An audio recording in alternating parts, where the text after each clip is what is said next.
Un, deux, un, deux, un, deux. Toi, tu vas venir en avant de moi ici? Comme ça, on est conversationnel. On enlève le post-it parce que Un, deux, un, deux. si tu voulais prendre des photos, ça va être Ah oui, c'est vrai que pas très beau. sans ça, oui. Un, deux, un, deux. Tu m'entends quand je te parle? Parfait. François, est-ce que tu peux fermer la fenêtre? On peut la laisser ouverte. S'il y a un camion de pompier ou un orage qui arrive. On verra. Ou sinon, on le dira. On achète le bruit, on achète la Ouais, ouais. Ok, On n'est pas en condition de ok. studio, fait que c'est tout t'asseoir. Puis est-ce que, juste pour te dire, ça se peut qu'il y ait quelqu'un qui rentre? Tu sais, Il rentrera, puis on coupera, ou tu te lèveras, ou tu sais, c'est relax. Ouais, ok. Est-ce que je peux Oui. te l'installer? Ça va. Il n'y a pas de caméra au moins, alors. Puis Non, à non. la photo, on verra Tant pas mieux. grand-chose.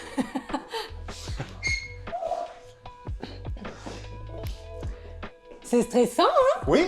Ben oui. Attends. Ben c'est stressant, non, mais T'en as déjà fait. Ouais, j'en ai déjà fait, mais... Pas beaucoup, par contre. Hein. J'ai fait mes recherches, j'ai pas vu beaucoup de... D'Aurélie dans des podcasts? Ah, exact, ouais. Mhm. Ouais. Je m'appelle Mathieu Baer.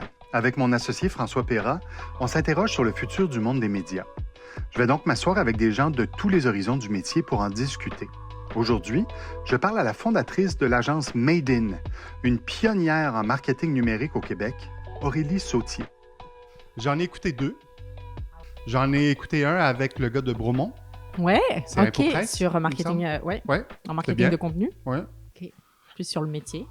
Sur le métier, oui, expertise. c'était très métier. Ouais. Oui, on n'apprenait rien sur ta vie personnelle. Ah, ok, j'ai cru que t'allais dire on n'apprenait rien, ça m'a... Ah non, sur le métier, oui, définitivement. Oui. D'ailleurs, c'est comme un mini masterclass de 27 minutes. Là. C'était Ouais. intéressant quand même à écouter. Puis, oui, puis il y a beaucoup de choses que j'ai trouvées intéressantes, c'est que, puis lui-même le disait, des fois, on investit dans quelque chose, puis on n'a aucun retour. On sait pas. On ne Ouais. sait pas. Puis je me suis dit, c'est encore un peu de la sorcellerie, tu sais. Oui, il y a des chiffres, oui, il y a des résultats qu'on Il y a peut de quand même l'intuition. voir, mais il y a de l'intuition puis il y a de la sorcellerie. Il y a un peu tout ça là-dedans. Ouais. C'est ce qui est intéressant. Puis l'autre que j'ai écouté, c'était avec une Française sur les expats, Ah oui, où tu sur parlais les... de ton arrivée à Montréal. Ouais, il y a quand même longtemps. Oui. Je Mais fête, mes... ça, j'aime ça. Ça, c'est drôle, ça. je fête mes 20 ans cette année. 20 ans, OK. En quelle année t'es arrivé? 2005. 2005. Puis c'est ça que je trouvais drôle, c'est que t'es arrivé, puis tu débarquais, t'étais jamais venu au Canada ou au Québec. Jamais. T'es arrivé de où? C'était la 3e fois que je prenais l'avion de ma vie. OK.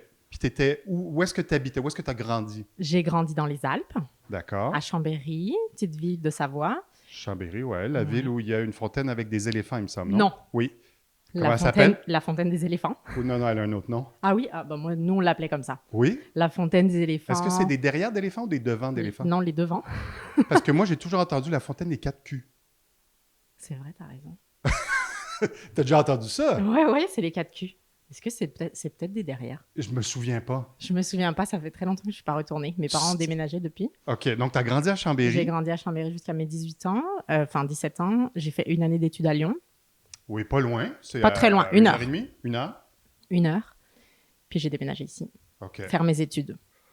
Lyon, quand même, on peut dire que c'est pas très loin de Montréal en termes de grosseur, en termes de taille. Ouais, peut-être. Dans le temps. Peut-être Un il y peu a plus 20 ans. petit, je pense, que Plus petit Montréal. même que Montréal. Ouais, peut-être plus concentré, mais... Puis tout de suite, les terres agricoles arrivent dès que tu sors. Ouais, Ce qui est un peu absolument. comme ici. Campagne, ouais. Donc, il y avait peut-être Ah un oui, gros oui. clash culturel par rapport à Lyon. Entre Chambéry et Lyon, Ou Chambéry encore plus, là, quand même. Là. Chambéry, c'est Chambéry plus et comme- Lyon, c'est campagne. Ouais, Ouais, entre les deux, Chambéry, c'est plus la une campagne. banlieue, là. C'est plus comme Saint-Lambert, mettons, ou C'est une petite ville, ouais. Laval. Ouais. Oui. Puis Chambéry, ce qui, à mon avis, se rapproche beaucoup d'ici, c'est que tu sors, puis à une demi-heure, tu peux faire du sport, tu peux faire de la randonnée, tu peux Ouais, faire du ski. du tu peux ski. faire- C'est quand même très vite. Absolument. Les Oui, Alpes, oui, là, t'es qui font dans rêver les tout Alpes. le monde, Ouais. c'est là. C'est là. C'est Tu juste prends à ta côté. voiture, Ouais. tu montes. Tu montes, par contre. Hein. C'est Oui, c'est dans pas des tout petites droit. routes. Ouais. Tu croises des malades Oui, mentales exact. qui roulent comme des fous. Moi, j'ai des souvenirs de jeunesse où on allait à l'école de ski. Puis dans la montagne, on restait coincé dans le car pendant des journées Je complètes. sais. Mm. Parce que tu avais du trafic à un moment donné. Il y Ouais, a puis une route les pour se rendre. les chaînes marchaient. Ah, On montait plus, en fait. Ouais. OK, les chaînes Avec pour le la car. neige. Ouais. Oui, pas de... C'est vrai, je me souviens Donc, de ça. j'ai grandi un peu quand même avec un peu de neige. Oui, quand même. Moins qu'ici, Oui, mais mais moins froid. moins froid. Ouais. Des fois plus de neige qu'ici, mais moins froid. Ouais. Quelle station tu allais faire du ski? Où est-ce que tu allais? Courchevel. Courchevel! Non, en fait, Chic! non, mais c'est très, oui, non, c'est incroyable parce qu'à l'école de ski, on allait à Courchevel, Méribel, Oui. La Plagne, Les trois on Alpes. allait les Trois-Vallées. Les Trois-Vallées. Ouais, on allait dans véritablement les plus belles stations, Oui. en tout cas en Savoie. Ouais. Donc c'est une chance immense, je me rends compte aujourd'hui. Puis quand on allait le week-end avec mes parents dans les petites stations, là, c'était moins drôle.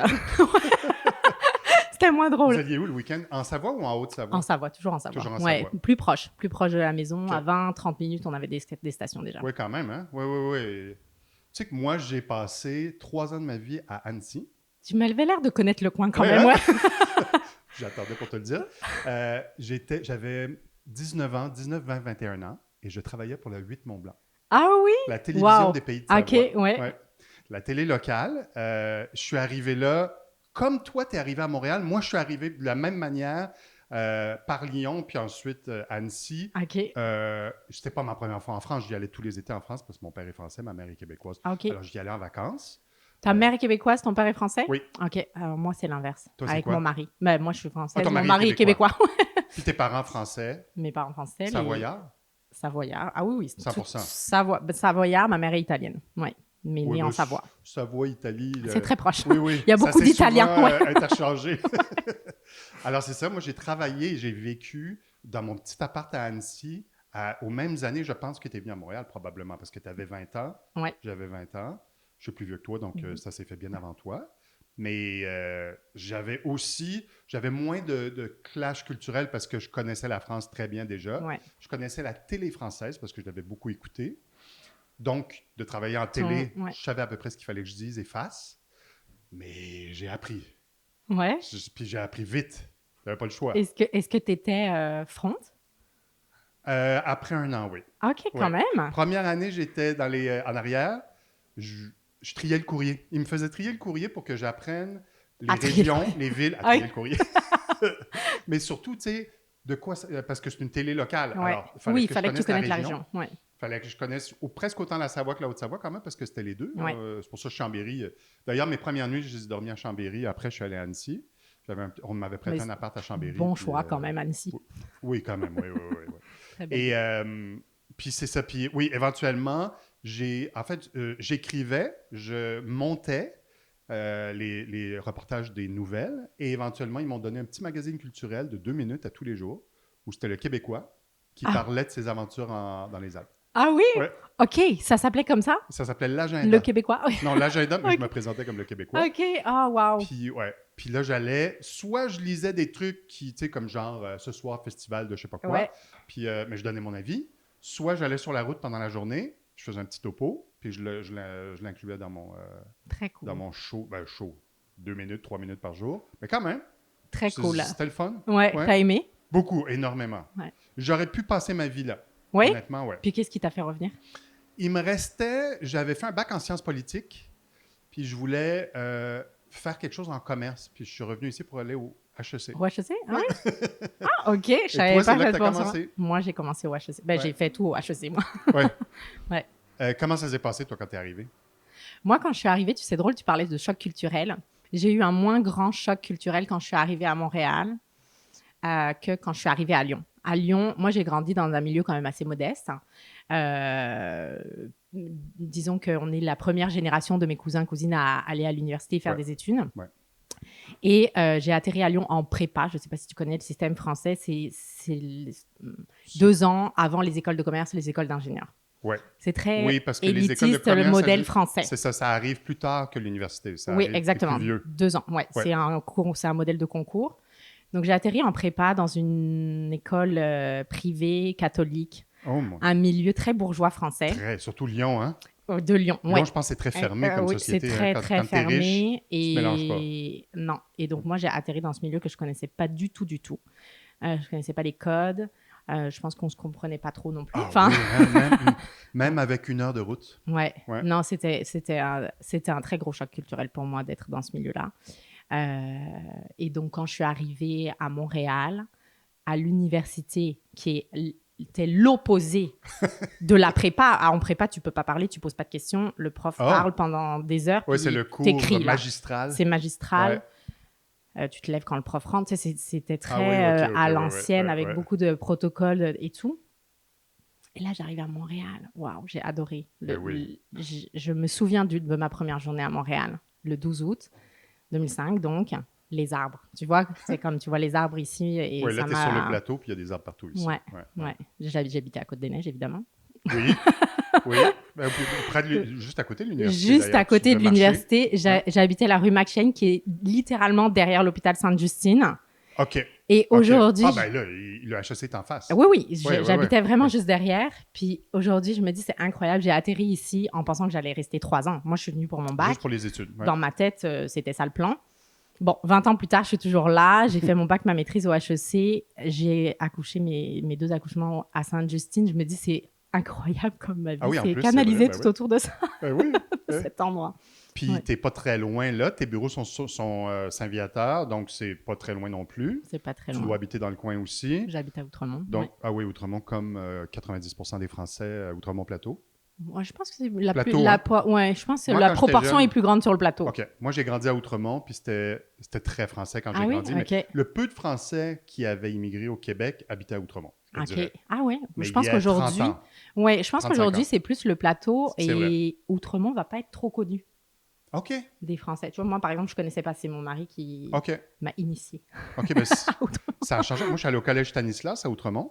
OK. Là, c'était juste des Français. Ouais, presque. oui, ouais. Il y avait- en fait, c'était mélangé. Là. Il y avait toutes les cultures. Oui, c'est toutes les ça. C'est cultures étaient ça qui est représentées. intéressant. Ouais. Puis, tu as le collège Marie-de-France aussi à Côte-des-Neiges, justement, où là, c'était plus français, je pense. Puis, tu as le collège français quand même qui est près d'ici. Oui, Il y a sur beaucoup d'endroits où Laurier. les Français Ouais. peuvent aller quand ils arrivent. Quand ils Pour pas être arrivent trop ici. dépaysés. Ouais. Mais en Mais- même temps, Ouais. Mais moi, il y avait quand même moins de Français quand je suis arrivée ici. Ouais. Au HEC, en tout cas, dans ma classe, on était 6 Français. OK. Et c'était assez exceptionnel parce que j'étais dans une classe trilingue. C'était le début du programme trilingue au HEC. C'était quoi les 3 langues? Euh, Anglais, français et Espagnol. OK. Ouais. Ok. Donc, il y avait une surreprésentation de Français dans le groupe, mais on était 6 sur 60. Les autres classes, il y avait 1 ou 2. OK. Puis aujourd'hui, moi, j'enseigne, j'ai une charge de cours au HEC. Ouais. Je te dirais qu'au bac, Ouais. c'est quand même une grosse portion. Beaucoup plus. Ouais. Ouais. Alors maintenant, je ne sais pas, parce que je sais que les règles d'immigration ont un peu changé, donc je ne sais pas si ça change Et la ça va proportion. changer aussi dans les prochaines années, Ouais. j'ai vu. Ouais. Donc, en tout cas, moi, je suis très reconnaissante d'avoir eu accès à ces programmes d'immigration un peu pour les étudiants Ouais. français, parce Ouais. que ça m'a donné une chance qui aurait été plus difficile pour moi dans la vie en France. Ouais. Puis qu'est-ce qui a fait en sorte que tu as décidé de rester à la fin de tes études? J'avais 2 offres d'emploi, une à New York, dans la boîte pour laquelle j'avais fait un stage en 2e année, et une à Montréal en marketing numérique, en fait. Ouais. Et j'avais déjà commencé à travailler dans ce domaine-là pendant mes études, ma dernière année. J'avais envie de poursuivre là-dedans. Et j'avais beaucoup d'ambition. Ben, je pense que j'en ai encore, mais Ouais. j'étais très... Ben, tu étais jeune aussi pour commencer là-dedans. Ouais, j'étais jeune, j'étais très intéressée par le domaine du numérique, Qui était naissant qui était naissant. à cette Ouais. époque-là, quand même. Ouais. Ouais.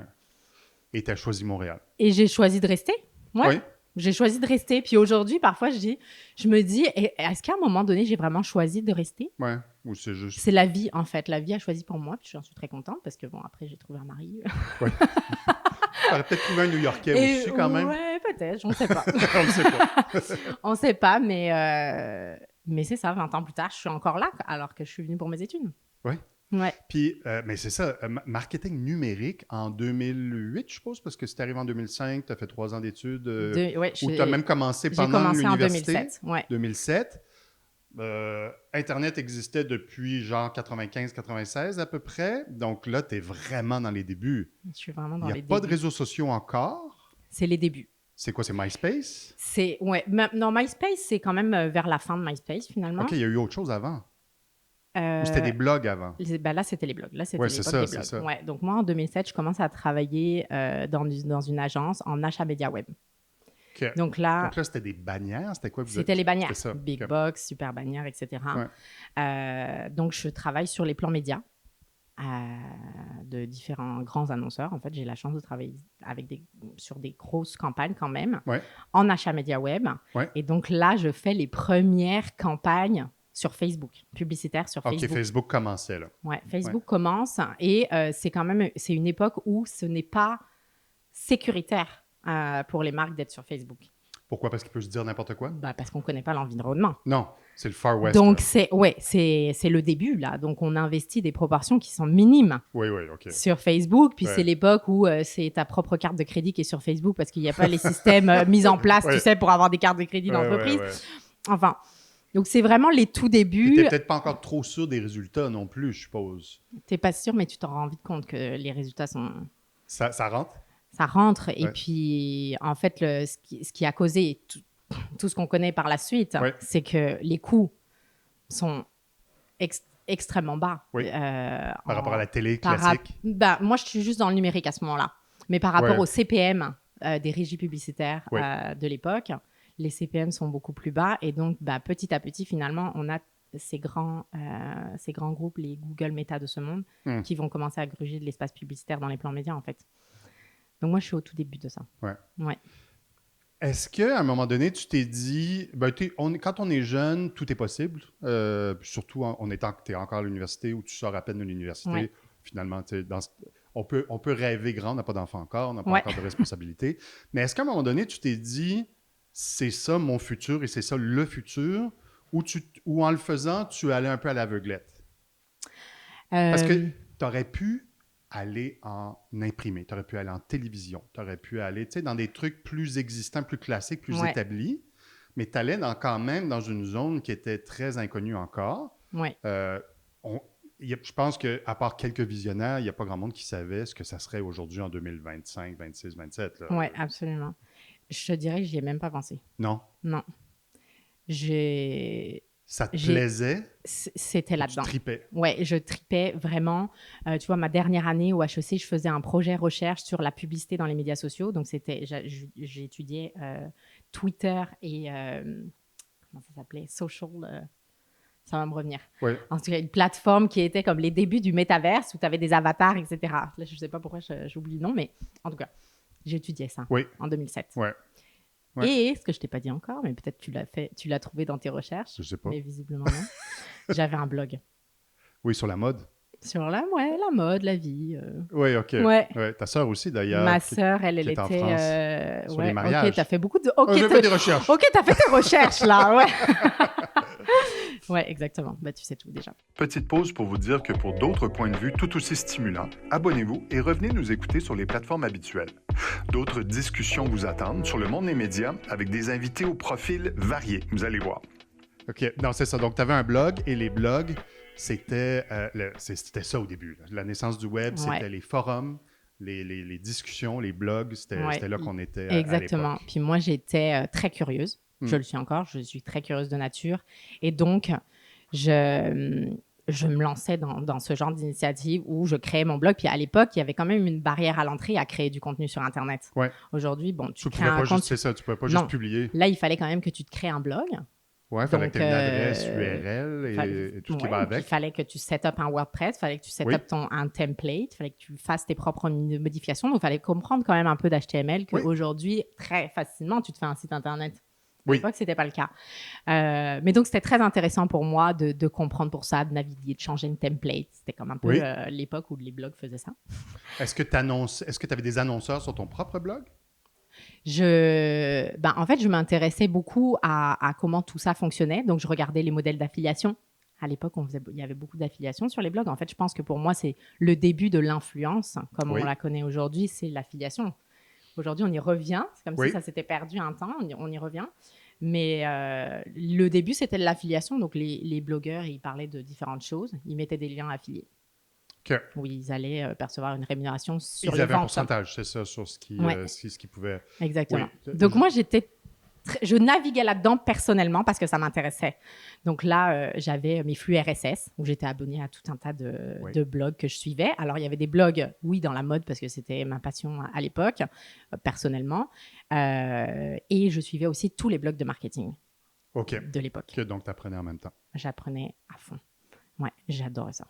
Est-ce que, moi, j'ai souvent entendu parler du modèle où le fondateur du magazine Wired, qui était la Bible du numérique à l'époque, je pense, est encore un peu dans cette sphère-là.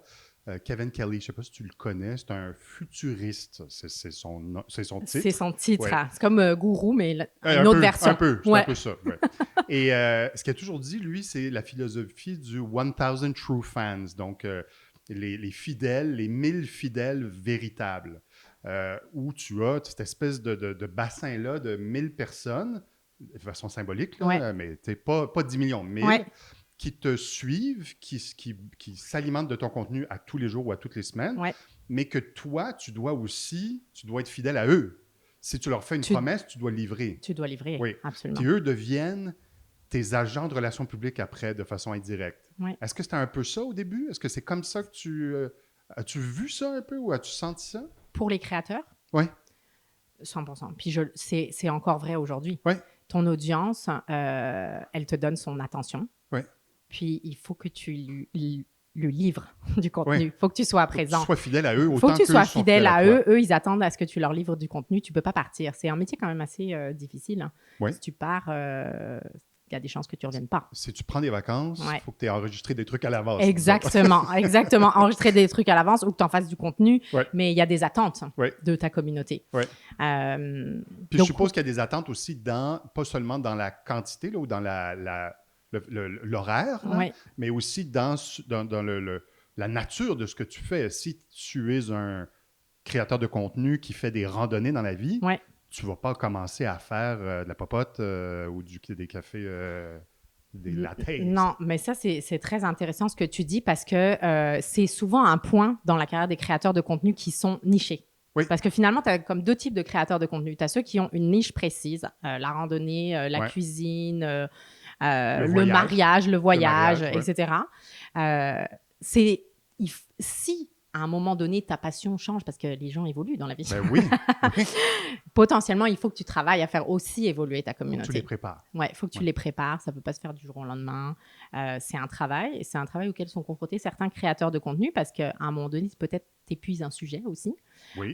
Et donc, tu veux aller vers quelque chose de différent, mais il faut que tu les amènes. Ouais, tu les amènes. Ça se peut que tu en perdes en route, mais tu vas en gagner d'autres. Donc, Ouais. mais c'est un vrai travail sur l'audience. Ouais, 100%. Puis il y a une autre branche de créateurs de contenu qui sont plus généralistes. Est-ce que ça se peut? Oui, tu as ceux, Ouais. oui, c'est plus généraliste Ouais. ou qu'on appelle lifestyle. Oui. Donc eux, ils vont toucher un peu Eux, à ils tout vont- ce qui est à la mode. Ils vont créer du contenu basé sur leur vie, OK, je comprends. sur des Je comprends. intérêts personnels qui peuvent être multiples et variés. OK. Puis, toi, tu vas Tu suivre suis leur ces quotidien personnes-là ou leur, parce que tu te reconnais, Oui. finalement. Ouais. Ouais. Ouais, c'est un profil de personnes que ceux qui les suivent veulent un peu aspirer à faire les mêmes choses Exactement. dans la vie. Puis, Ouais. alors que l'autre, c'est plus C'est- informatif, mais perso aussi. Parce Oui, que ça et- vient de... C'est subjectif Ça quand vient même. d'un intérêt personnel Ouais. à la base, c'est certain. Mais c'est niché. Puis Oui. c'est plus informatif, effectivement, comme type de contenu. Ça a une visée informative à chaque contenu, ce qui n'est pas le cas de ceux qui font plus du contenu généralisé. Effectivement. Ouais. Puis dans ton parcours, donc, de passer d'étudiante à achat d'espace numérique, Ouais. à blogueuse en même temps, parce que tu sais, ça fait partie de ton De mon quotidien univers, aussi, ouais. puis de ton univers. Ouais. Qu'est-ce qui, après, comment, tu sais, l'espèce de transformation vers une agence, comment ça s'est fait, ça? Ouais. Donc, c'est ça. Je travaille en achat média web. Donc, je fais des plans médias avec des achats de bannières. Je fais aussi, dans mes achats médias, dans mes plans médias, il y a du contenu. Oui. Des contenus qui sont des articles sur, à l'époque, canoë.ca, des sites Oui. comme ça. Oui. Ouais. Donc, dans mon plan média, j'ai 100 000 impressions de tel format, 350 000 de tel autre format, puis j'ai aussi un article avec un lien OK. dedans. Donc Ok. ça, c'est ma vie professionnelle, mon 9 à 5. Le soir, j'écris. Ouais. J'écris quasiment tous les soirs. Je publie quasiment chaque jour, donc c'est quand même un gros travail, Oui. mais c'est passionnant. J'y pense même pas, là, si tu veux. Puis, Ouais. à l'époque, il n'y a pas de revenus. Puis, il n'y a Non. même pas de potentiel de... Enfin, tu vois ce que je veux dire? Oui. C'est juste... c'est ta passion, là. C'est comme écrire ton journal intime, mais que tout le monde lit. Oui, exactement. Mais avec des contenus très spécifiques. Oui, puis c'est pas tant intime non Non. plus. Mais dans le sens que, oui, c'est ça, c'est pas pour C'est pas un métier. C'est pas un métier Ouais. du tout à l'époque. C'est pas du tout un métier. Tu fais partie de la communauté, c'est un peu ça. Je fais partie de la communauté. Numérique, J'ai des amis que je suis, d'autres font ça blogs aussi, que je ouais. suis, tu commentes. C'est des sujets d'intérêt, en fait. Vraiment, c'est ça. Ouais. Et donc, dans ce cadre-là, donc je vois tous les modèles d'affiliation. Moi, je teste tout, hein, évidemment.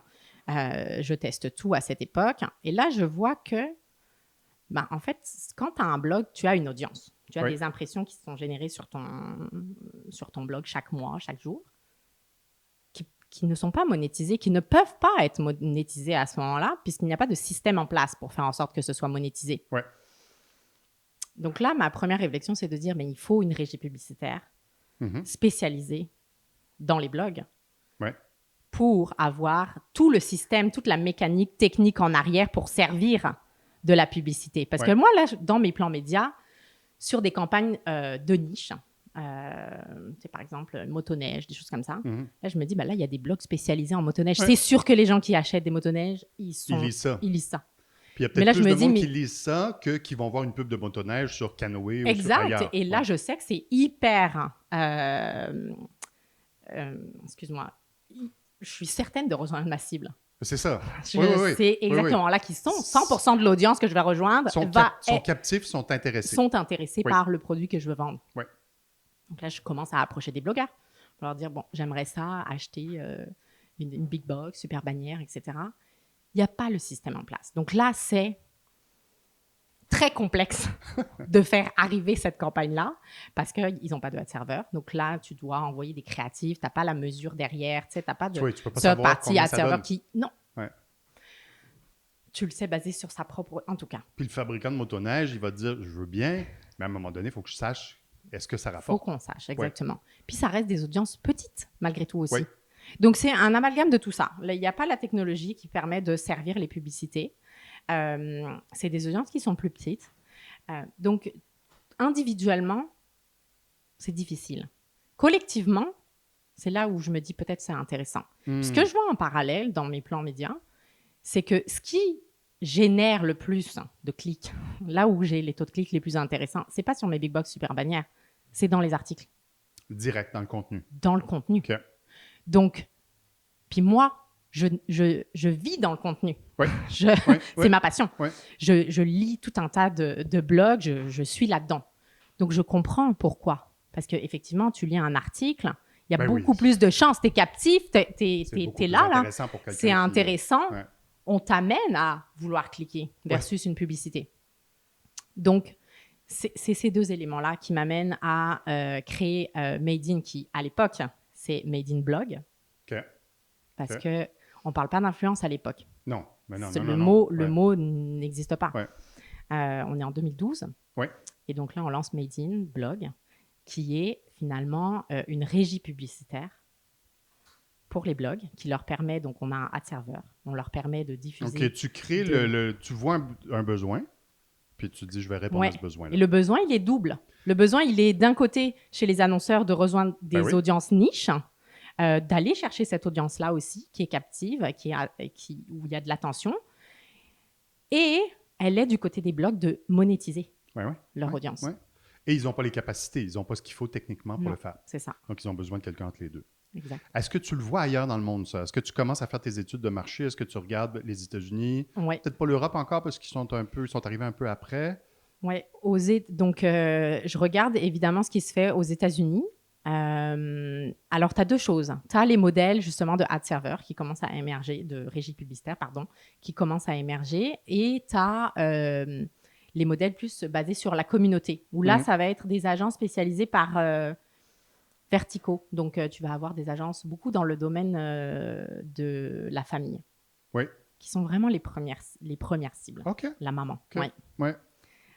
Où là, tu as quand même 2-3 agences qui émergent spécialisées là-dedans. OK. Donc, sur les trucs pour bébé ou sur les trucs... Exact. Où ça va... Tu sais, la maman, elle achète beaucoup de choses dans la famille. Hein? Oui, c'est vrai. Ben, c'était comme ça en télé aussi. Le target 35-45, ça vaut cher. Hein? Ça a toujours été ça, ouais. Les soaps, à l'époque, à midi, ben, c'était ça. C'était Procter & Gamble qui vendait du savon pendant les émissions la journée. Alors, OK. Donc, tu le vois quand même. C'est sûr que je pense que traditionnellement, c'est toujours arrivé aux États-Unis avant d'arriver ici, surtout dans ce monde-là, Silicon Valley. Là, tu as Netscape, tu as les pionniers du web qui commencent à apparaître, Yahoo. Et donc, tu te dis, peut-être que c'est possible ici aussi. Est-ce que c'est le marché québécois ou c'est le marché canadien que tu regardais? Canadien. OK. Canadien. Donc, en anglais? En français, en anglais? OK. Les deux. Les deux. Ouais. Oui, les deux, parce que moi, je travaille sur des campagnes nationales. Oui. Donc, pour moi, dans mes campagnes, dans mes plans médias, j'ai 30% de mon audience que je dois rejoindre au Québec, 70% dans le reste du Canada. Même en 2012-2013? Oui. Oui, OK. Donc, ça n'a jamais changé. Oui. Donc, pour moi, je calque ça, puis je vais chercher l'audience des blogs à l'époque. Ouais. Puis, je dis des blogs, mais commence à se greffer aussi les pages Facebook et Twitter. OK. C'est vraiment ces trois-là que Ouais. je vais capter. Ouais. Puis même les pages Facebook et Twitter, c'est aussi niché. C'est aussi des premiers... C'est pas le mot influenceur encore ou créateur de contenu, mais c'est des gens qui sont spécialisés dans un domaine. Exactement. Qui ont un public cible qui est toujours là, qui est fidèle, même sur qui Facebook. Qui ont une audience, oui. Exactement. Et tu vois, une de nos premières campagnes chez Made In, c'est une campagne de social TV. Donc, on recrute des gens sur Twitter qui ont une audience pour tweeter pendant des émissions télé. Ah, OK. Parce que ça se faisait donc beaucoup. Là, ça se fait encore aujourd'hui, en fait. Puis là, tu as un croisement, parce que je suppose que le client, il annonce à la télé en même temps qu'il annonce sur la page du... OK, intéressant. Mm-hmm. Puis donc là, ça se transforme. Aujourd'hui, on est dans un autre monde. Aujourd'hui, on est ailleurs, là. En 13 ans, oui, tout a changé en termes de format, de code, des plateformes qu'on utilise. Tout ça a changé. L'idée, par contre, l'intention, elle reste la même. Oui. Elle est de travailler du contenu de marque à l'intérieur d'un écosystème de contenu. Avec un public précis. Un public attentif. Oui. Et là, tu as tous les formats. Disons, une même campagne, un même sujet se décline en 10 formats différents. Oui, mais c'est quand même très centralisé sur certaines plateformes. Donc, tu sais, si je parle depuis 2013, donc le début, c'était vraiment les blogs qui captaient toutes les campagnes, naturellement. Ensuite, la majorité des campagnes qu'on faisait, c'était sur YouTube. Jusqu'à, je te dirais, quand même tard, là, 2016-2017. Ensuite, ça a été les années Instagram jusqu'en 2020-2021. Depuis là, on est moitié Instagram, moitié TikTok. Je te parle de façon générale. Évidemment, il va y avoir des choses qui vont... Des exceptions toujours. Des exceptions, YouTube, podcast, etc. Mais la majorité des campagnes sont sur ces deux plateformes. Et en format vidéo. Aujourd'hui, principalement du format vidéo. Qui remplace la photo. Et l'écrit, parce qu'au début, ton blog, probablement, tu n'avais pas beaucoup de photos. C'était juste écrit. La vidéo, elle est arrivée quand même assez... elle est arrivée avec YouTube. Oui, c'est ça. Puis, disons que dans les Instagram et autres, ça ne fait pas si longtemps que ça. Non. Que le créateur de contenu mise sur la vidéo beaucoup plus non, que sur exactement. le reste. Donc, mais ça, c'est tous les changements aux algorithmes. Ça force les créateurs à se réinventer aussi. Ils suivent la machine. T'es obligé. T'es obligé. Puis les créateurs, les blogueurs de l'époque, tu en as qui ont très bien migré sur les plateformes sociales, puis d'autres qui ont moins réussi ce tournant. Oui, parce qu'au début, c'était de la forme longue. C'était des fois, tu avais 4-5 pages sur un sujet. Fallait que Moi, je lisais beaucoup de trucs sur le thé, mettons un exemple. J'aime encore beaucoup le thé. Puis à l'époque, de lire sur le thé, c'était passionnant parce que c'est des gens qui allaient dans les jardins, soit au Népal ou au Japon ou ailleurs en Chine. Donc, ils te donnaient leur compte-rendu de voyage, mais aussi de dégustation. C'était super intéressant. Mais tu n'avais pas forcément besoin de photos parce que un plan de thé, c'est un plan de thé. C'était plus la description du goût, l'histoire. Puis à la limite, tu as une tasse de thé de photographier, mais c'est tout. Puis c'est très précis. Là. Non, mais je visualise. Je visualise en ce moment. J'ai imposé du thé à beaucoup de plateaux de tournage dans mes 25 ans. Mais ce format-là, est-ce qu'il existe encore? Ce format très long. Tu sais, comme si je compare au podcast, par exemple, les podcasts, il y a des podcasts courts, 25 minutes, 20 minutes, mais il y a aussi des podcasts qui font 3 heures. Oui. Mais 25 minutes sur le web, dans l'univers numérique, c'est très long déjà. Oui. Même pour quelqu'un qui est captif, qui est dans ses écouteurs, dans le métro ou dans sa voiture ou... Non, je te parle de... Moi, je parle d'un podcast. Oui, c'est long, mais en comparaison à tous les contenus que les gens qui durent consomment 12 de secondes. façon générale, Ouais, exactement. ouais. Aujourd'hui, finalement, l'univers des contenus longs, Oui. il est très restreint par Oui. rapport à l'ensemble des contenus courts Ah, qu'on c'est sûr. consomme de façon addictive, notamment sur certaines plateformes où Tu ça fais juste, vient tu tout seul, scrolls. puis tu Ouais, en pars plus, dans un trou noir, là. Oui, oui, puis ça le fait pour toi. T'es même plus obligé d'utiliser ton pouce. Non. Donc, mais moi, je crois beaucoup au contenu long, par contre. Est-ce qu'il existe encore à l'écrit? Est-ce qu'il est encore... Ben, il existe, oui, mais est-ce qu'il est encore utilisé à l'écrit?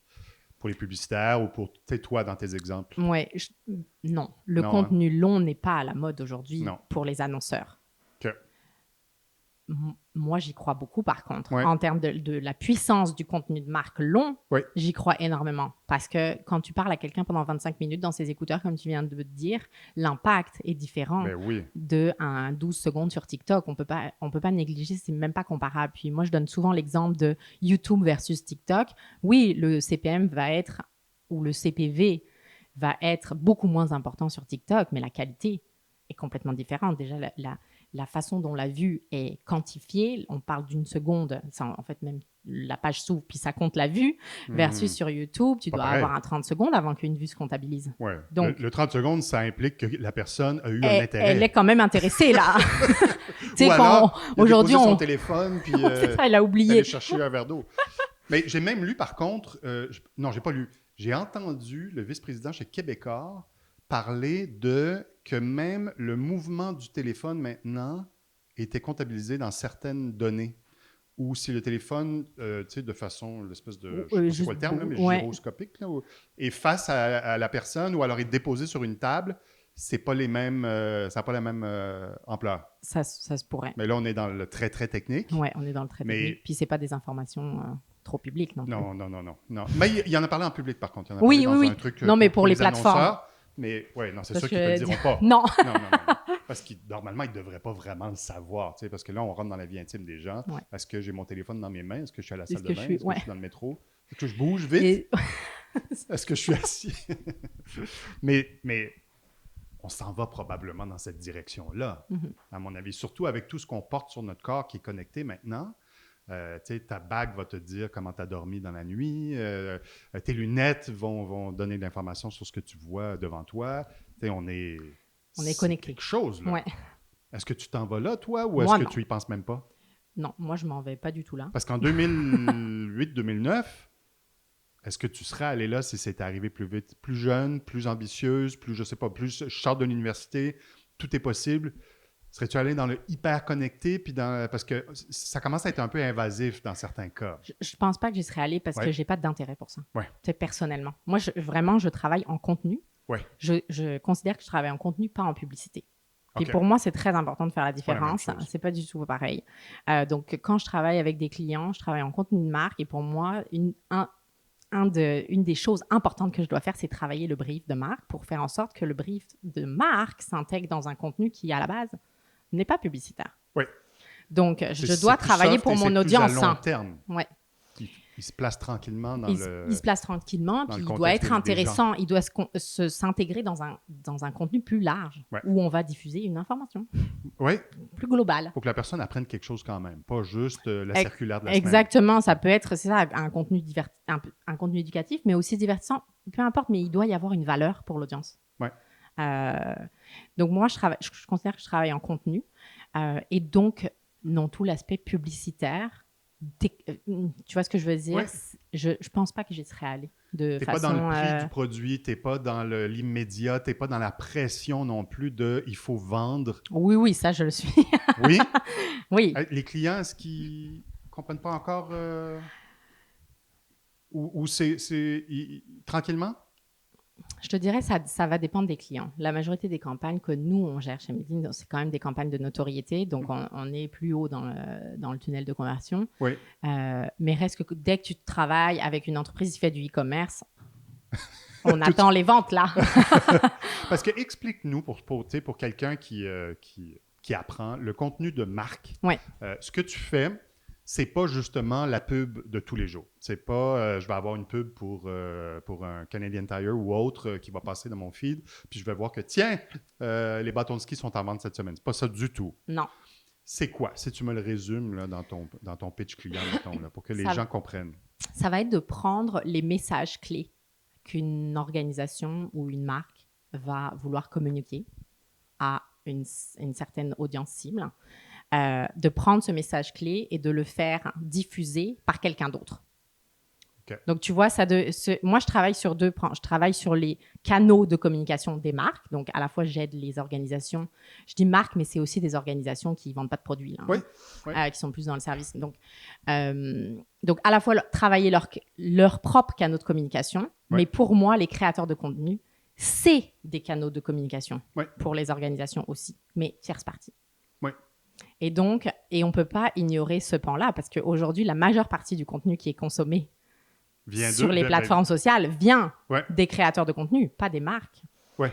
Donc, on doit passer par eux pour communiquer. Parce que les gens, ils voient leur créateur de contenu préféré, ils vont plus écouter ce qu'il a à dire qu'une pub pour une grosse marque. Oui. Ouais. La vérité, c'est oui. Les créateurs de contenu que toi, avec lesquels tu travailles, est-ce qu'ils ont... Comment ça fonctionne? Ils ont un brief? Est-ce qu'ils ont à suivre une ligne éditoriale ou est-ce qu'il y a beaucoup d'eux aussi là-dedans? Ça doit être eux. La ligne éditoriale, c'est la ligne du créateur. Oh, OK. Moi, je ne viens pas m'immiscer dans sa ligne éditoriale. Surtout pas, en fait. Donc ça, c'est mon travail d'éduquer mes clients, évidemment. Ben, c'est ça, parce que le client, lui, la marque, le département de marketing, mettons, du client, ils adhèrent à ça? Ou ils n'ont pas le choix? Le marketing, en fait, je dirais qu'il y a plusieurs départements qui sont impliqués souvent dans les contenus avec des créateurs. Dépendamment des organisations, le département légal va avoir beaucoup de choses à dire. C'est vrai. Je l'ai vécu. Ouais. Donc, je te dirais que le marketing, aujourd'hui, il va quand même comprendre ça, que tu travailles dans la sélection que moi, dans les influenceurs que je recommande. Oui. Puis ils connaissent l'univers. Oui, tu les choisis. Les avocats connaissent moins l'univers. Pour l'univers, en fait. Oui, et tu dois adhérer à tout. Son univers, sa vie, sa façon de parler, tout doit être en concordance, puis tu l'acceptes. Parce que je veux toucher une audience qui est comme ça. C'est lui ou elle ça doit passer par ces codes-là, cette façon de s'exprimer, et je ne veux pas arriver avec mes mots de com légal. Non. Tu vois, parce que là, j'arrive et je fais de la publicité. Oui. Donc... Où je fais attention, je suis nerveux, je retiens un peu le créateur. Le créateur, ça ne marche pas pour lui. Ça ne marche pas. Elle. Non, ça ne marche pas. Ouais. Donc, c'est vraiment d'aller trouver un petit peu cette balance entre travailler du contenu de marque à l'intérieur d'un contenu qui est adressé à la base à une communauté qui suit une personne. Donc, le brief, il inclut les messages clés. Parce que là, on est quand même dans le marketing, puis il y a des choses à communiquer. Mais par contre, après, nous, ce qu'on fait, c'est... Moi, je considère qu'on fait de la co-création. Mm-hmm. Puis c'est ça notre rôle. Mm-hmm. C'est de venir co-créer avec l'influenceur ou le créateur de contenu ou le créateur de contenu pour arriver à intégrer ces messages-là dans quelque chose qui va être intéressant pour sa communauté. Oui. Donc, si ce n'est pas intéressant pour sa communauté, ça ne sera pas intéressant pour le client final. Non, il n'y aura pas de résultat, parce ça ne marchera pas. Oui, exactement. Et donc, on va avoir un nombre de vues qui va être drastiquement plus bas que si on avait écouté le créateur. Puis tu le vois vite, ça, quand même. Tu le vois tout de suite. Mais ça, si la marque n'adhère pas à certains concepts, on sait très bien les résultats. Mais après, si... Ça arrive encore que ça soit difficile à traduire et à faire comprendre. Ça arrive. Ouais. Mais par contre, on le voit, les marques de plus en plus. Moi, j'ai entendu des marques me parler à moi, me dire « Je veux même pas qu'on parle de mon produit. » Du tout. Il y a des exemples où j'ai fait des portraits de gens qui étaient entre guillemets, des maîtres dans leur domaine, que ce soit le violon, l'architecture, la peinture. Et la marque qui commanditait ces portraits-là avait rien à voir avec tout ça. Et donc, on ne parlait pas du produit de la marque du tout. Ouais. Mais cette marque-là était très fière de s'associer à ces gens-là, puis de vivre comme ça de façon plus soft, entre Ça- guillemets. Là, Ouais. Mais ça, c'est excellent. Ouais. Pour moi, là, c'est vraiment du contenu de marque où on vient faire vivre une organisation. Ce que je dis toujours à mes clients, c'est que si tu fais juste vendre un produit, tu n'es pas une marque. Une marque, ça a un univers. Oui. Il y a d'autres choses qui viennent connecter dans l'esprit du consommateur quand il pense à toi, Ouais. à ta marque ou ton organisation, parce que tu commandes des événements, parce que tu... Ouais. Et là, on comprend qui tu es. Et Ouais. donc, on vient rejoindre une certaine cible qui, eux, vont 100% adhérer, puis ceux qui n'y adhèrent pas, mais c'est pas grave, il y a C'est d'autres. pas des clients. Chaque marque développe son propre territoire de marque. Ouais. Donc, une marque doit avoir un territoire de marque. Et pour moi, ce contenu de marque dont tu parles, ça sert à ça. Et c'est super. Puis, ton avantage à toi, par rapport à moi, c'est que moi, je suis briefée via la publicité. Mhm. Tu vois, toi, je pense pas que tes briefs, ils viennent de C'était de pub. pas... non, c'était pas le département de la pub du tout. Non, non, c'était vraiment... c'était le contenu, le marketing, et c'était même au-dessus. Ouais, Ouais. moi, ça vient de la Des pub. fois, c'est même les présidents, présidentes, VP. Ouais. Ouais. C'est un niveau plus Ils veulent une stratégique philosophie. de marque. Ouais. Oui, ils veulent quelque chose qui va durer Ouais. 5 ans, mettons. Et donc, on prend notre temps pour l'établir. Mais oui, mais Ouais. c'est parce qu'il y a la vision de Oui. ce qu'on veut C'est pas tout le monde atteindre. qui a cette vision-là. Non. Il y en a de plus en plus, par contre. Des marques d'ici au Québec qui le comprennent, ça, puis qui Ah, mais bien qui ont sûr. deux départements. Non, mais bien sûr. Département pub, département contenu Ouais. de marque. Ouais. Moi, j'arrive via la publicité. Donc, c'est plus Je comprends. difficile pour moi OK. de travailler ce genre de discours parce que je rentre dans une campagne. Ouais. C'est toujours. dans les C'est budgets. c'est le budget de la campagne. La Ouais. campagne dure de telle date à telle date.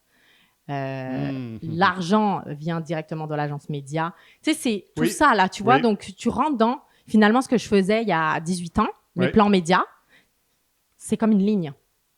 Tu vois ce que je veux dire? Mais sauf que quand tu travailles du contenu, tu travailles pas juste les impressions. C'est complètement différent. Ouais, Tu, ouais. tu viens travailler sur de la profondeur, de la compréhension de qui tu es en tant qu'organisation. Ouais.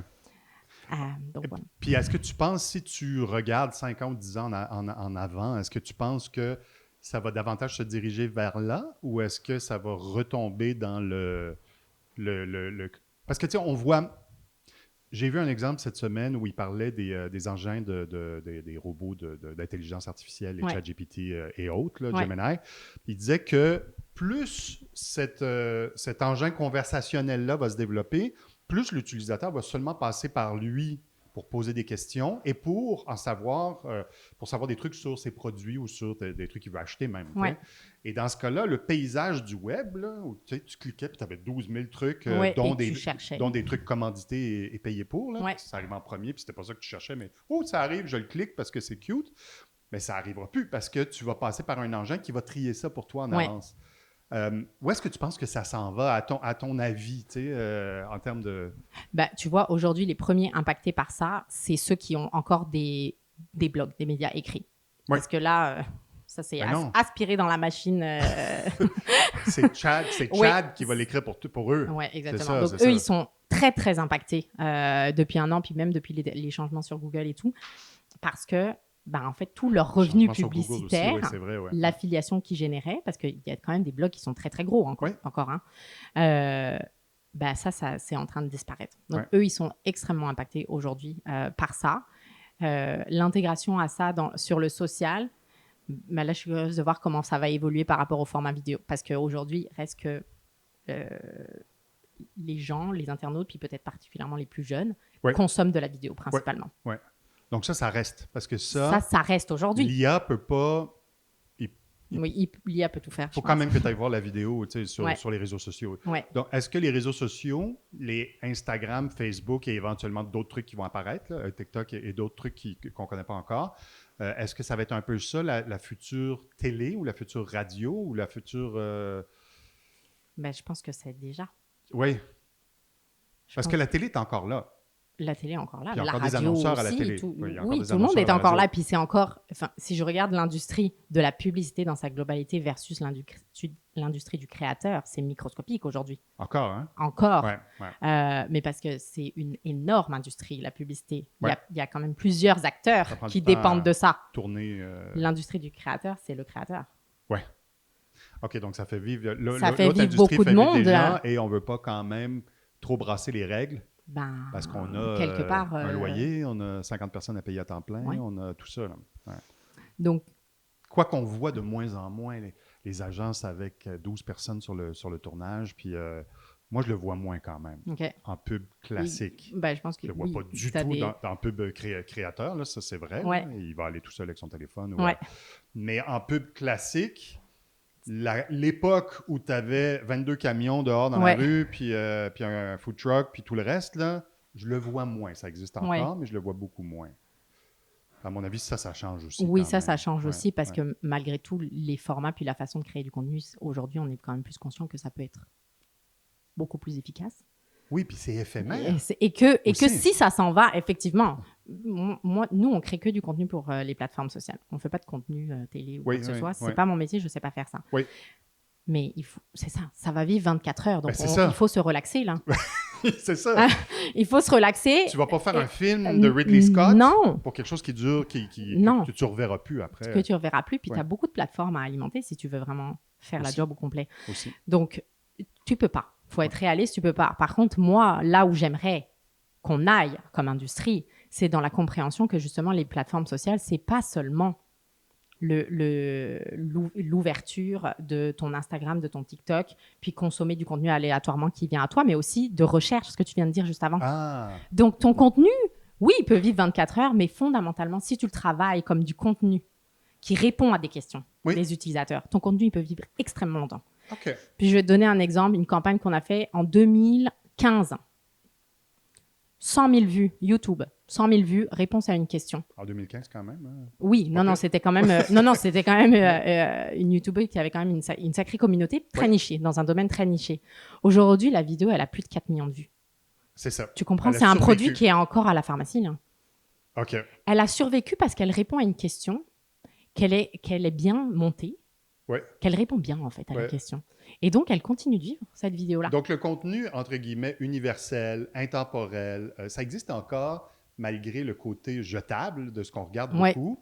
Tu sais, tout ce qui est histoire humaine, tout ce qui est histoire auquel n'importe qui que n'importe qui peut comprendre, ça vit encore, ça. C'est encore, Mais oui, c'est 100%. encore une pérennité. Puis, ouais, pour moi, le contenu long, il vient là. Il vient dans le Ok. besoin dans ta recherche, quand tu cherches n'importe quoi dans la vie. Hein. Ouais. À un moment donné, tu vas avoir besoin d'en savoir plus sur le produit ou le service, hein, ta banque, ton assurance, etc. Ouais. Ben ça, il faut du contenu long là, pour ça. Quelqu'un qui a fait une comparaison pour toi, quelqu'un qui te donne son avis. Tu vas aller consommer tout un tas de trucs comme ça. Donc ça, tu vas le chercher. Donc, c'est pas l'IA qui va te donner les réponses, là. Là, c'est l'humain Et qui puis, va avoir vécu le produit lui-même. exactement. Puis Ou le c'est service. d'autres humains. Ouais. Comme tu vas lire les Qui va te reviews. donner son avis. Puis, Ouais. Donc, tu as besoin de tout cet écosystème de contenu, pas juste celui qui apparaît soudainement et là, la personne se dit « Ah oui, intéressant ». Mais Ouais. pour qu'ensuite elle passe à l'achat, il y a d'autres étapes à franchir. Ouais. Et pour moi, les organisations, il y a un énorme potentiel qui aujourd'hui n'est pas traité. C'est justement sur tout ce qui est contenu de recherche, YouTube comme plateforme, ouais, puis où même là, tu peux Instagram ou aller Facebook. répondre en organisation à toutes les questions que les gens se posent et t'assurer qu'il y a une réponse qui tient la route. Donc, c'est ça. Mais disons que Et qui est adaptée au code de la plateforme, par contre. Oui, aussi, c'est ça. Faut pas que ça ait l'air de quelque chose qui arrive. Il faut que ça ait l'air du contenu. Ouais, OK. Il faut que ça soit du contenu, en fait. Donc, le futur, c'est de pouvoir être sur ta plateforme Instagram ou l'autre chose qui va suivre dans 5 ans, mettons, et de faire une recherche là-dessus et Mhm. d'avoir des réponses d'êtres humains ou de gens comme toi Ouais. qui ont les mêmes passions, les mêmes que toi, qui vont te répondre, qui vont dire oui, moi Oui. aussi, je l'ai utilisé, ce truc-là. 100%. Puis ça me fait ci, ça me fait ça, ça me fait ça. D'ailleurs, si tu veux en savoir plus, j'ai des trucs à te dire sur YouTube ou ailleurs. Oui, exact. OK. Mais ça, tu OK. le fais déjà. Les gens le font déjà. Quand tu planifies ton voyage, Oui. c'est sûr que tu vas aller voir sur Instagram des listes de restaurants où Sur aller à Hotels, telle ou telle ville. ouais. Tu vas faire ce travail-là. Ouais. Et donc, ils ont déjà un fonctionnement en tant que recherche. Là où les organisations doivent migrer, c'est de comprendre cette intégration dans le contenu plus large qu'eux-mêmes. Je te donne un exemple justement dans le tourisme. Tu vas consommer peut-être du contenu qui est relatif à tel hôtel, mais la base de ta recherche, tu vas tomber sur une liste de choses à faire dans telle région. Oui. Ouais. Tu vois? Puis là, comment tu t'assures d'être dans cette liste? Oui. Il faut que tu sois dans cette liste. Oui, c'est ça. Si tu es Il l'hôtel faut en être, question parce que ou le si resto, tu n'es pas là, tu c'est vas comme être si tu n'existais pas. Donc, c'est vrai. donc Ouais. il faut être dans une de ces listes. Ou tu vas être la porte à côté du gros qui est Du dans gros. la liste. C'est ça. Là, les gens vont te voir en arrivant. Oui, c'est Ah, ça. dommage, je l'avais pas vu. Lui, il est plein, mais lui, il est vide. Oui, je comprends. Tu veux être, tu veux constamment être dans le paysage. Donc, c'est quand Tu même... veux être dans le c'est plus paysage de travail. considération. Pour une marque, pour un service, c'est plus de travail parce que c'est du tout le temps. Ouais, c'est du. Puis c'est pas always juste, on. comme tu dis, une campagne qui dure 2 semaines. Exactement, c'est Non. pas une campagne. Aujourd'hui, tout le contenu, il est traité en campagne. Ça, c'est pas de la campagne. Ouais, non, pas du tout. C'est du être présent là où Ouais. les gens sont. Ouais. Tu veux que les gens soient virtuellement rentrés dans ta boutique puis qu'ils y restent. Donc, ils ont toujours, tu sais, l'espèce de « Ah, oui, ce truc-là, je me Ouais. souviens, c'est bon pour ça. » Ils l'ont puis, déjà vu. Je l'ai déjà vu ou je l'ai déjà vécu. Ouais. Qu'est-ce que tu consommes, toi? Comme contenu, Oui. je consomme Moi, je suis principalement Instagram, Pinterest, je te dirais. En Ouais, termes c'est de vrai qu'on n'a même pas plateforme. parlé de Pinterest, mais là aussi, il y a du... Oui, il y non. a du contenu, Pinterest, et il y a- c'est Il y a beaucoup de pubs sur Pinterest, par Il contre. y a beaucoup plus. Je trouve Oui. que c'est un peu, des fois... Ouais. Il y a beaucoup de pubs, pas toujours de qualité. Non, puis Non quand plus. tu disais qu'il fallait que ça soit dans les codes de la plateforme, Mhm. des fois dans Pinterest, je trouve que c'est pas dans les codes de la plateforme. Non. Disons que je cherche mid-century décor. Ouais. tu sais. Puis, tu sais, je me promène, je vois des trucs magnifiques. Puis là, à un moment donné, je vois un truc que je trouve très beau, des poignées de porte. Puis là, je clique dessus parce que je veux les voir en plus grand. Puis là, ça m'envoie dans une boutique. Où finalement, c'est même pas ça. Oui, je suis d'accord. Les, Puis là, faut que je cherche les la poignée pages de porte. d'atterrissage Je vais pas acheter la poignée, je veux juste la voir. sont pas. Non, c'est ça. Ne fit pas. Ils En ont- fait, il y a le contenu qui apparaît sur Pinterest. Tu cliques dessus. Ouais. Puis là, ça C'est t'envoie pas sur le contenu. Wayfair ou C'est sur pas le Ikea contenu. ou ailleurs. Puis tu n'as pas vu le truc la photo. Parce que Pinterest, c'est des photos. Ouais. Tu veux revoir la photo en plus grand. Ouais. Puis après, tu veux voir en dessous d'autres photos qui ressemblent à cette photo-là. T'es dans. Là, t'es Pinterest, perdu. c'est une plateforme qui est très, très forte en termes de consommation parce que les gens sont dans un projet. Oui, Si tu es sur ils ont un Pinterest, but d'être là. il y a un but. Ouais, Ouais. ouais. Rénovation, On rénove notre décoration, maison. Ouais. préparer la chambre de bébé, Ouais. planifier ton mariage qui est loin d'être... tu n'as même pas de demande en mariage encore, mais tu as déjà ton... Tu sais que 30% des boards cachés sur Pinterest, c'est des boards de mariage? OK. Ah, caché. Ouais, cachés. Ah oui, OK. Donc, c'est privé. Ouais, incroyable Ok. quand même. Hein. Et c'est plus des femmes ou des hommes? Ben, en tout cas, je ne veux pas assumer. Non, j'ai aucune idée. On ne sait pas, mais en On général. ne sait pas, mais Ouais, disons, on peut ouais, s'imaginer. ouais. OK, donc encore, c'est ça, ils planifient leur mariage avant même. Donc, c'est Ouais. caché parce qu'on ne l'a pas annoncé encore, parce qu'on Parce- ne s'est peut-être même pas fait demander. On n'a pas demandé n'a en même mariage. pas le Encore. futur mari ou OK, femme, là. OK, je comprends. Je comprends. Donc moi, en termes de plateformes sociales, ça, c'est les plateformes qui, moi, personnellement, me rejoignent le plus. Oui. Donc, pas forcément par rapport à mon travail, mais... et sinon, je consomme beaucoup de magazines. Des vrais magazines? Des vrais... Oui, Du papier. oui, du papier. OK.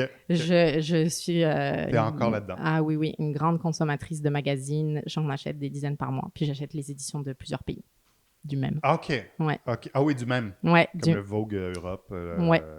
Bah, britannique. oui. tout Bon, ça. en l'occurrence, moi, je suis plus Côté, d'aller. Est, Ouais, côté tout ça. ça me donne des idées de plein d'endroits différents. Ouais, j'adore. Et d'ailleurs, pour rebondir là-dessus, ta sœur Oui, a l'équivalent de l'agence Made In à Paris, oui, c'est ça. que vous avez fondée en même temps? En fait, on a fondé Made In au Canada Oui. en 2012. Oui. Ensuite, on a ouvert un bureau à Paris en 2015. OK. OK. C'est la même agence. Ouais. OK. Ouais. Est-ce que les codes sont différents là-bas? Est-ce que c'est... Bon, évidemment, il y a différentes façons de faire de la business là-bas. Ouais. C'est pas la même chose. Il y a plus de hiérarchie, il y a plus de... Je suppose. Oui, ça, tu Faut vois, que tu je passes sais par même les pas canaux. tant parce que moi, j'ai jamais travaillé en France. OK.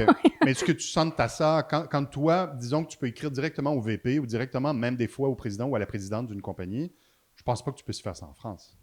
Non, Ou de est-ce toute que ça a façon, on va changé? pas te répondre. C'est ça. Ici, pas toujours non plus. Là, Non, mais... non, c'est ça, finalement, bon.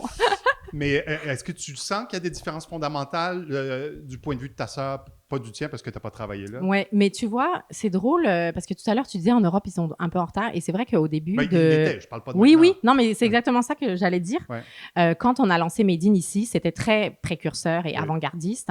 Quand on est arrivé en France en 2015, tu veux, moi, je faisais énormément de campagnes en Belgique.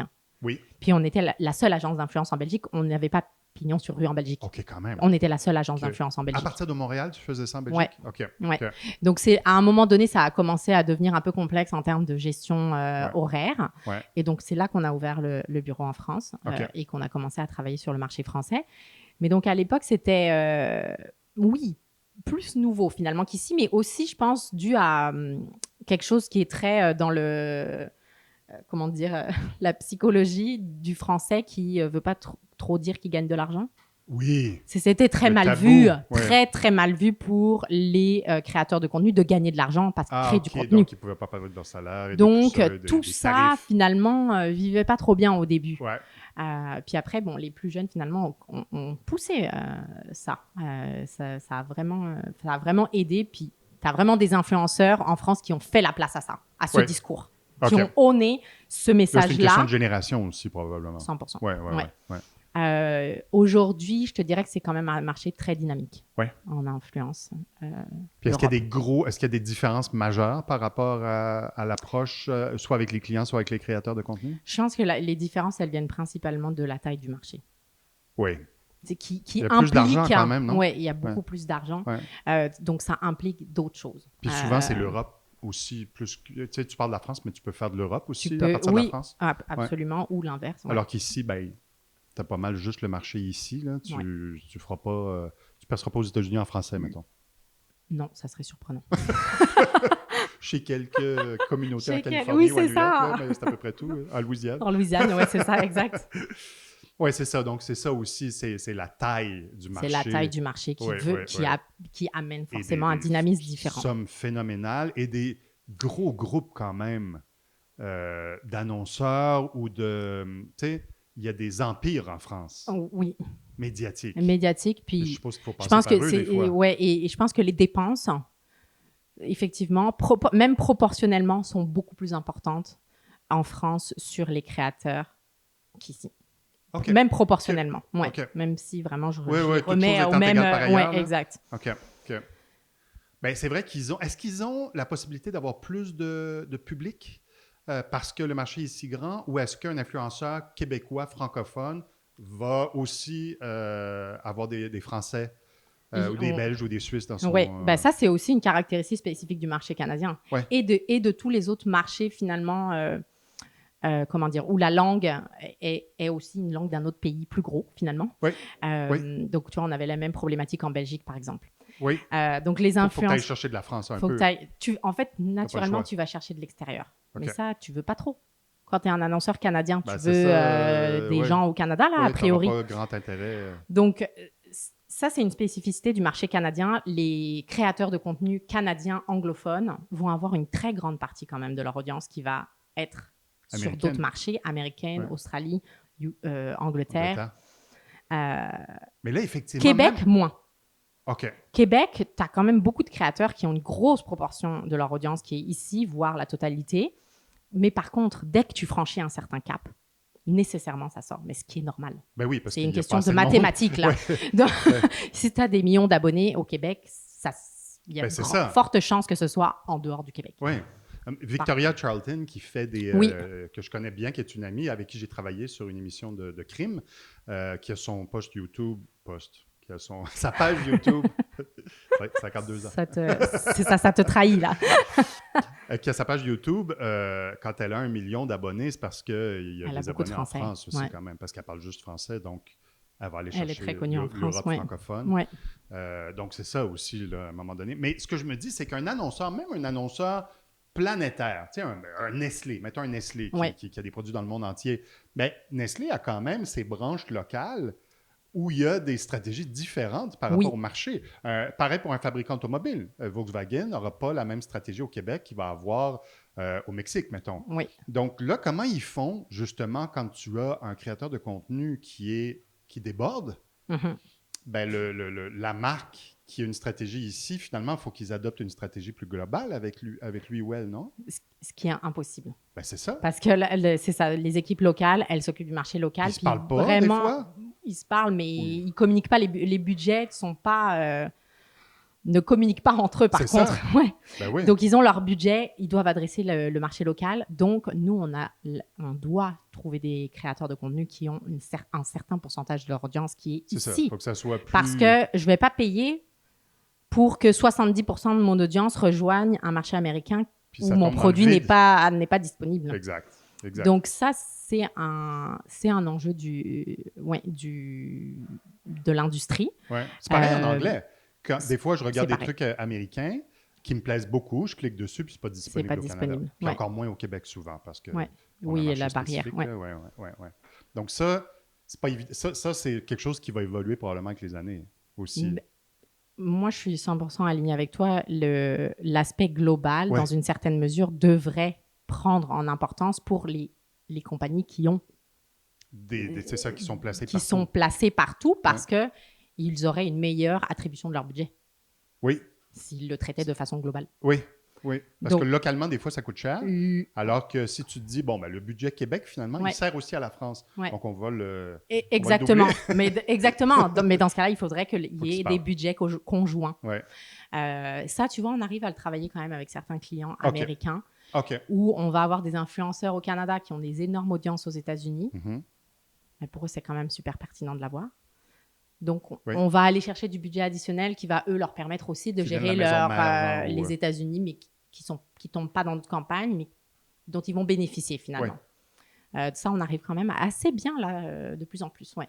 Fais-tu autant anglais que français ou est-ce qu'il y a une proportion plus grande dans une des deux langues? On fait vraiment des campagnes nationales. Donc, Donc, par rapport à tes clients, c'est toujours dans les deux langues? Toujours, sauf si j'ai des Presque. clients seulement qui sont basés seulement au Québec, mais je te Ouais. dirais que c'est quand même assez rare. Ouais. OK. Puis as-tu des clients au Canada anglais qui, eux, se concentrent plus sur l'anglophone et l'américain? Non. Ou à chaque fois, ils vont vouloir venir chercher le Québec aussi? S'ils travaillent avec moi, en général, c'est qu'ils ont besoin OK, du c'est Québec. ça. Ouais. Sinon, ils font ça de Toronto ou Ouais, exact. Vancouver ou ailleurs. Ouais. Puis sinon, en termes de contenu perso, là, qu'est-ce que tu regardes? Tu sais, fiction, lecture. Est-ce que tu prends une pause le soir quand tu es avec ton chum? Après Quand les bébés sont avoir couchés? couché les 3 enfants, Ou est-ce que, tu sais, ou alors moi, comme réalisateur, quand je regarde quelque chose, j'ai toujours un œil un peu fatigant sur ce que je regarde. Je dis toujours à mon épouse, regarde ce qu'ils viennent de faire là. Là, ils ont pris un raccourci, ça marche pas. ouais. Ou regarde l'image comme c'est pas beau. Ou regarde comment c'est extraordinaire puis des fois, elle adhère, des fois, elle me dit me taire. Et toi, es-tu là-dedans quand tu regardes la télé ou quand tu regardes les plateformes? Ou est-ce que tu prends Oui, une je suis pause? extrêmement critique, ça Oui? c'est sûr. Ouais, je suis extrêmement critique. Emily in Paris, mettons, là. Oh mon Dieu. Mais ça, c'est une caricature. Si tu Oui, vis avec le grosse fait que c'est une caricature, Ouais. finalement, c'est correct. C'est drôle, puis c'est nono. Faut juste se dire que c'est vraiment une caricature. Ouais. Mais oui, non, j'ai un regard très critique. Par contre, j'essaye de pas contaminer Ton entourage? ouais, mon entourage parce que ça les énerve. Ouais, j'avoue. Mais c'est quoi ton contenu préféré, disons, que tu regardes? En termes d'émission, Ouais. Français ou anglais, déjà? un peu des deux. Peu importe. Ouais, un peu des deux. Qu'est-ce que je pourrais te dire? Non, mais sans aller dans le détail, est-ce que tu aimes plus les trucs de crime? Est-ce que tu aimes plus les trucs de... J'aime la fiction historique. OK. Ouais. Que ce soit dans les romans ou dans les séries, Ouais. j'aime quand ça me projette à une époque différente. Oui. Ça, j'aime vraiment. Ouais. Ce que je remarque beaucoup, c'est que dans la fiction historique, ce que j'aime beaucoup, surtout dans les romans, je dirais, c'est plus commun, c'est que tu apprends sur une autre époque, mais à travers les yeux de quelqu'un de spécifique, Ouais. une famille, un personnage, même s'il est Un inventé. personnage. Oui, oui. Ouais. Des grands livres là, comme les livres de Ken Follett ou même, ça ne me reviendra pas, là, mais j'ai lu un livre français il n'y a pas si longtemps que ça où on tombait dans une grande époque de l'histoire, mais à travers des trucs très personnels. Ouais. Ça, je trouve ça intéressant. Parce Moi, je qu'on trouve retombe que- dans l'histoire humaine, mais en même temps, on apprend sur ce qui se passait. T'apprends plein de choses, en Ouais, fait, ouais. mais sous un format divertissant, Oui. un peu. Et- Sans que et- ce soit drôle, parce que, attention, les romans historiques, c'est pas rarement toujours- drôle. Hein. non, non, Ouais, non, en non, général, non, en tout cas, non. moi, ceux que je lis, c'est rarement très On drôle. est chanceux de vivre aujourd'hui. Mais oui, dans une certaine mesure, oui. Ça dépend. Ça dépend ce qu'on regarde. Disons que c'est moins dangereux Ouais. aujourd'hui que ça l'était à l'époque. Mais oui, c'est ça. Mais tu sais, je trouve que ce côté humain-là, tu sais, en anglais, ils vont dire relatable, là, tu sais, qu'on ouais. peut s'associer à cette histoire-là, qu'on peut s'y voir quelque chose de perso, même si ça se passe soit une autre époque, soit carrément dans un autre pays, Ouais. contexte autre. Je trouve que c'est intéressant, ça. Je trouve que cette histoire-là humaine est toujours... Ça fonctionne partout encore, toujours. Ouais, puis ça vient chercher de l'émotion. Ouais. Ouais. Donc, tu t'impliques dans l'histoire. Ah, moi, ça se peut fort bien que je pleure, là. Oui. Ouais. Ouais. J'écoutais la série Versailles il n'y a pas trop longtemps. Je sais pas si t'as Oui, écouté ça. j'ai un petit bout. Ouais. Ouais. Je trouvais que c'était un peu Non. soapy. Ouais. Ouais. Non, c'était moins bon. Souvent, parce que ça peut arriver aussi des séries historiques qui tombent un peu dans le... Ouais. Là, je ne l'ai pas regardé, mais j'ai vu dernièrement qu'il y a une série qui s'appelle Carême sur J'ai pas- Prime. OK. Ça a l'air historique, mais ce que j'ai lu, c'est que c'était aussi très... Tu sais, ça va chercher tous ces codes-là du spectaculaire ou du, tu sais, de l'émotif. Ouais. Mais je serais curieux de la découvrir pour voir. Je pense que c'est français, mais sur une plateforme universelle, américaine, Ouais. Prime, universelle. OK, je vais Je regarder. serais intéressé de découvrir ça. Je vais Puis, regarder. Mais tu vois, c'est drôle parce que là, ça m'a fait penser à quelque chose. Ouais. Moi, j'ai du mal quand c'est anachronique. oui, Genre, tu te dis, wow, ouais, ça me perturbe. Ça marche pas, Je là. comprends pas trop. Ouais. Puis, j'avais mis du temps à regarder, comment ça s'appelle? Bridgerton. oui, Parce que là, je le voyais pas, là. Je le voyais pas trop. oui. Puis finalement, j'ai regardé et en fait, ça m'a amené une perspective complètement différente. Alors oui, c'est un peu déstabilisant au début, Oui, mais ça m'a amené une perspective très différente de me dire, ben, si l'histoire avait vraiment été comme ça. ouais, c'est ça. Là, tu regardes Là, je une réfléchis œuvre à de d'autres fiction, choses. vraiment. Ouais. C'est comme Oui, exactement. l'auteur a changé les codes. L'auteur a changé Tu les pas les codes mêmes de l'époque. visages que tu aurais à cette époque-là. Non, Tu n'as pas les mêmes Non. origines culturelles. non, Tu n'as pas le même langage. Tu n'as pas la même musique. non, non, c'est ça. Plein de trucs qui... Plein de trucs qui, comme très Ouais. déconcertants. Mais au final, j'ai trouvé ça intéressant de réfléchir à ça si vraiment. Oui, je comprends ce que tu veux dire, ouais. Le Marie-Antoinette de Sofia Coppola, c'était un peu ça aussi à l'époque en cinéma. OK. C'était de la musique très contemporaine. Puis des codes encore, tu sais, très... qui ne fonctionnaient pas à l'époque, là, Ouais. tu sais, du tout. C'était Qui vraiment était en comme plus des vraiment ados, très. des ados années 2000, mais en Précurseurs. 1791. Mais c'est vrai que c'est intéressant, ce mélange des genres, mais il faut que tu le saches, il faut que la promesse soit là. Ouais, puis il faut arriver. Du Faut coup, je suis l'assumer. arrivée différemment C'est ça. là-dedans. Ouais, pour C'est- essayer de le comprendre, parce qu'à un moment donné, pour moi, c'est aussi important de comprendre un petit peu la culture populaire. Enfin, c'est hyper important pour moi de comprendre la culture populaire Oui, parce puis que. Bridgerton, c'est un exemple où c'est quand même pour les plus jeunes. Oui, Ouais. absolument. Donc Ouais. déjà là, j'étais pas forcément trop l'audience cible. Non. Euh, mais c'est un élément culturel important aujourd'hui, donc je voulais quand même le voir pour comprendre. Parce que dans la fiction, il y a quand même beaucoup de choses qu'on emprunte en contenu, en publicité. Il y a comme un... Ça se mélange. Un écosystème, Ouais. ouais. Ouais. Puis Ouais. toutes les règles de fiction d'une époque sont soit migrent vers la pub, ou alors la pub, la fiction emprunte à la pub Ouais. aussi, beaucoup. Oui, et puis aujourd'hui, tous ces contenus-là qui vivent sur différentes plateformes, ils vont être repris sur les plateformes sociales. Tu vas avoir du contenu sur le contenu. Ouais. Comme des mimes ou comme des mimes, oui, Ouais. exactement. Donc Ouais. là, il faut que tu le comprennes. Tu vas avoir des gens qui vont qui vont parler, Ouais. qui vont faire des reviews, tu vois, qui vont Ou alors juste des phrases. délibérer sur le... Donc, ça reste que ça arrive dans l'écosystème de contenu global. Et Ouais, donc, faut que tu les faut regardes, faut que tu saches de quoi ils saches parlent. un minimum, disons. Ouais. Ouais. L'époque où, l'époque, il n'y a pas très longtemps, où Meghan Markle et le prince Harry Mhm. ont fait leur entrevue à Ouais, Oprah. ouais. Il y a beaucoup de choses qui sont sorties de ça après, en format court Ouais, tout et à en fait. format caricatural. Oui, Il fallait que tu aies vu l'entrevue originale quand même pour Ouais. comprendre ce qui... Puis la même chose avec le documentaire de Meghan Markle sur Netflix. Celui-ci, Oui. par contre, tu vois, je ne l'ai pas encore veux vu. dire J'ai vu sa le série? content, mais j'ai Sur pas... sur la bouffe à la maison, là? Oui, c'est ça. Ouais, ouais. J'avoue, celui-ci, je n'ai pas regardé. Ben, écoute, J'ai été découragée par le contenu sur le contenu. ouais, le contenu sur le contenu est très drôle quand même. Ouais. Il y a eu une entrevue avec sa meilleure amie, je pense aussi, qui Oui, celui-ci, je l'avais nourrit vu. beaucoup de contenu sur le contenu. Ouais. Mais, tu sais, pour dire qu'on vit dans un écosystème permanent, il est de plus en plus universel aussi. Il y a plus de frontières. Ouais, Puis c'est absolument. pour ça que ce qu'on disait sur les marques, ben, à un moment donné, peut-être qu'il va falloir qu'ils s'arriment à ça, au fait Mhm. qu'il y a des trucs qui se passent en Australie qui peuvent très bien toucher le quotidien d'un Montréalais. Ben, Donc, la marque australienne ou la marque universelle qui a des produits en Australie et des produits ici, peut-être, doit tenir ça en compte. Ben oui, mais tu Ouais. vois, ça me fait penser, récemment, j'avais parlé à un journaliste de Radio-Canada justement de ça. Il y avait eu un produit viral, un genre de Nutella Ouais. qui venait d'Algérie. D'Algérie? Oui, OK. d'Algérie. C'était, je ne me rappelle plus exactement les ingrédients dedans, mais Oui. je ne me rappelle plus, je ne veux pas dire de bêtises, mais un peu différent. C'était bon. C'était viral. Oui, donc oui, c'était bon, sucré, tu sais, voilà. Ouais. Donc ça, c'est devenu viral sur TikTok. En France, donc Ouais. en Algérie aussi probablement, Ouais. mais en fait en France. Donc là, il y avait des ruptures de stock partout. Oui.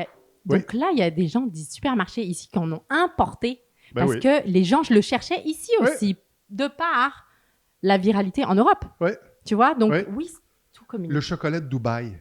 Et le As-tu chocolat vu ça? Dubaï, ben, bien sûr. J'en ai vu chez Jean Coutu hier. Oui, ben là, il y a une 20 $ marque. la barre de chocolat. Il y a une marque qui en fait une marque québécoise, je pense, qui fait Ok, du mais- Dubai Chocolate. Oui, Ouais. c'est ça. Mais tu vois, l'année dernière, quand cette tendance est sortie, nous, quand on fait du contenu de marque pour des organisations, on fait beaucoup du contenu basé sur les tendances. Parce que là, on veut sauter sur la tendance le plus rapidement Oui, puis ça possible. dure pas longtemps. Donc, il faut y aller, là. Ouais, Ouais, ouais. C'est pas le temps de brainstormer au prochain meeting de Carl. Ouais. Donc on travaille là-dessus. Puis, on en avait fait un, justement, de chocolat bar. OK. Fait maison. Fait maison aussi, OK. en haut, dans notre cuisine, Ah ouais. qu'on avait fait pour un de nos clients. Ben, moi, ouais. ça vient de tomber dans mon algorithme. OK. Peut-être il y a un mois à peu près, fait que je pense que je suis en retard. Mais, Un an environ. Correct. Oui, Mais un an de retard, c'est bon, c'est bon. J'ai été en avance sur d'autres trucs. Moi, je buvais du café au beurre. Oh! J'ai 52 ans, j'avais 40 ans quand j'ai commencé, donc il y a 12 ans. Là, je dirais que j'étais en avance là-dessus. Oui, quand même. Puis tu faisais je l'ai ça et tu buvais du thé. Oui, oui, oui. Ben, ça vient de la même place parce que le café au beurre, en fait, l'origine, c'est le thé au beurre de yak de l'Himalaya. OK, ça, tu vois, je Les la Sherpas en connaissais pas. Himalaya c'est- buvaient ça parce que ça te réchauffe, ça t'énergise quand même le temps de Ouais. monter ton 2000 mètres, puis après tu redescends. Et le café au beurre, c'est un peu ça, l'ancêtre, c'est le thé au beurre, en OK. fait. Moi, j'ai découvert ça à travers quelques blogueurs très, très précis aux États-Unis. Ouais, Et au bout d'un an, je dirais que ça a explosé. ça, ouais. Puis quand j'en parlais, moi, ici, sur les plateaux de tournage, les gars avec qui je travaillais, les filles, j'avais ça dans ma bouteille. Ah ouais. Puis, tu sais, ils me trouvaient dégueulasse, mais à un moment donné, il y en avait partout sur Instagram Ouais, et c'est ça. ailleurs. Puis là, c'était... Tout le monde en café au prenait, bar, ouais. En bois-tu encore? Non. C'est tellement fini, ça. dépassé. Ben, merci Aurélie. Mais merci à C'était une toi. bonne discussion. Est-ce que tu Très as contente. apprécié? Ben, j'ai adoré. Là, j'ai plein de choses à apprendre de toi aussi. Ah, OK, bon, ben, on s'en parle à micro fermé. Merci. Merci.